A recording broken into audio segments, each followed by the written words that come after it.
bucket horses here. Alright.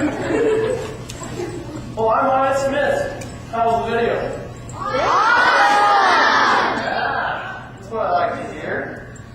Well, as it said, I get to travel all around the U.S. and Canada and ride bucket horses. That's what I do for a living. I am living my dream. Something I've wanted to do since I was sitting right here in this middle school. But you know,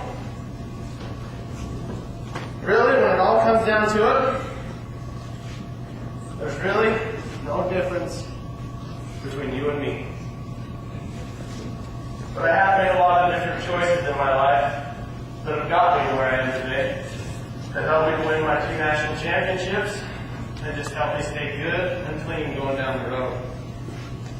The first thing I've done is I've set my goals. And I've set my goals to get to where I want to be. Everybody's got goals. Everybody has dreams. Dreams, or goals, are a lot alike. All goals are dreams that are achievable. And the next thing that I've done is I've stayed clean. Stayed away from drugs, alcohol, and tobacco. You guys, at your age, you don't really get to see all of the things that happen to you under the influence of drugs and tobacco. You guys don't realize the effects. It's not something you guys want to get started into. I've seen a lot of guys going down the road that have been rodeoing really good, riding really good, gonna make it that far, get into drugs.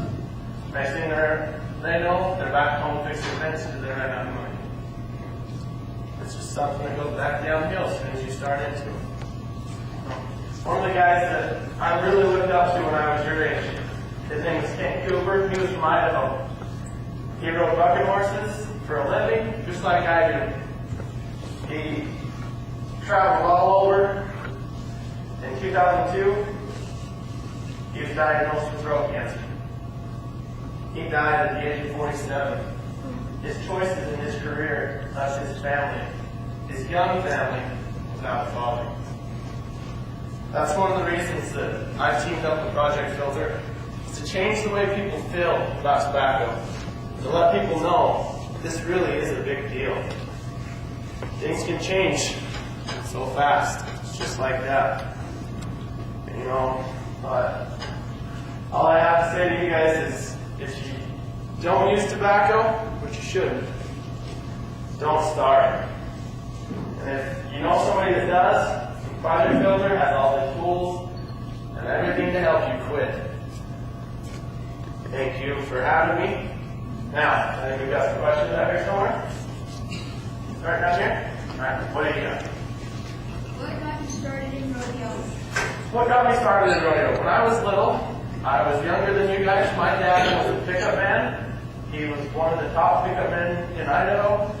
He's the guy that, like when you see him on the video, after the bucket horses got done, after 8 seconds, you rode in on his horse, and the guys that were riding bucket horses got off onto him and then hit the ground. He got us off the bucket horses. He took care of the bucket horses after they got done working. Because the bucket horse really only has to work maybe 4 or 5 minutes a year. The rest of the time, he just was out of the pasture. What else is good?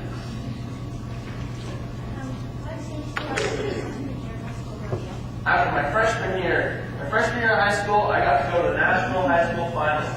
It was in Farmington, New Mexico that year, and just being a little kid from Rexburg, Idaho, right here, I never really got to see exactly what I was going for, but that year I got to go and I met a lot of cool people.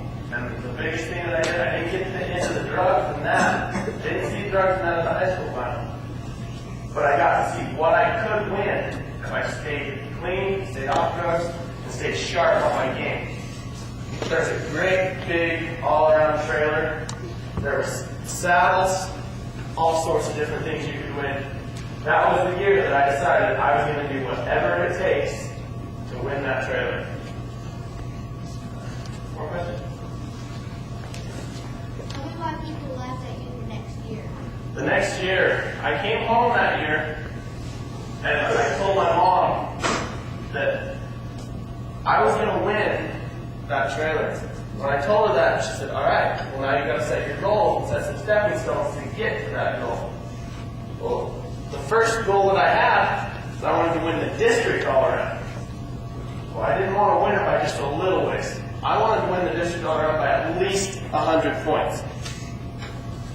That year, I told people about my goals, and they laughed at me. And I'm the kind of person that when you laugh at somebody, laugh at my goals, just gives me that fire. It really gets me fired up and ready to go. About by halfway through the season, I'd already reached my goal. I was winning the all-around by 100 points. I went to my mom and said, well, now what do I do? I'm already at my goal. She said, well, you got to set another goal. Never quit with your goals. Always set another one and just make yourself better. I said, well, now I want to double it. She said, all right, well, now go win the all-around by 200 points. I said, okay. That was my goal. The end of the regular season that year, I won the all-around by 250 points. That was one of my favorite goals that I've ever achieved. Same question? Your